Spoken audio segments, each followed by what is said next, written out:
It is me, Mr. Hamilton. No, that's no good. We meet at last, Mr. Hamilton. That's too much. Right. So, Hamilton, we meet. Wormwood! Uncle, What are you doing? I'm, that's to say, I was just, sort of practicing. Practicing what? Well, I was thinking, you see, that I might make an appearance. An appearance? To John Hamilton, in a dream, perhaps, or in the shadows. Why? Well, to nudge him along. I thought if he saw me, then he'd... What, Wormwood? What did you think? Well, it would scare him, wouldn't it? You young tempters are so predictable. It's all show and flash with you, when in fact it's much better to keep the patient ignorant of your existence. Why, if I may ask? Well, for one thing, that question, at least for the present phase of the struggle, has been answered for us by the High Command. Our policy, for the moment, is to conceal ourselves. But it hasn't always been so. No, we are really faced with a cruel dilemma, you see.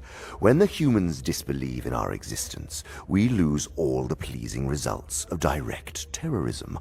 And we cannot make them magicians. On the other hand, when they believe in us, we cannot make them materialists and skeptics, at least not yet. Not yet. I have great hopes that we shall learn in due time how to emotionalize and mythologize their science to such an extent that what is in effect a belief in us, though not under that name, will creep in while the human mind remains closed to belief in the enemy.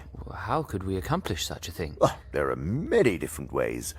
The worship of sex, some aspects of psychoanalysis, this thing some call a life force. They may prove useful. If once we can produce our perfect work, the materialist magician, the man not using but veritably worshipping what he vaguely calls forces while denying the existence of spirits, then the end of the war will be in sight. Oh, wondrous day. In the meantime, we must obey our orders. I do not think you will have much difficulty in keeping the patient in the dark. The fact that devils are predominantly comic or absurdly exaggerated figures in the modern imagination will help you. If any faint suspicion of your existence begins to arise in his mind, suggest to him a picture of something in red tights.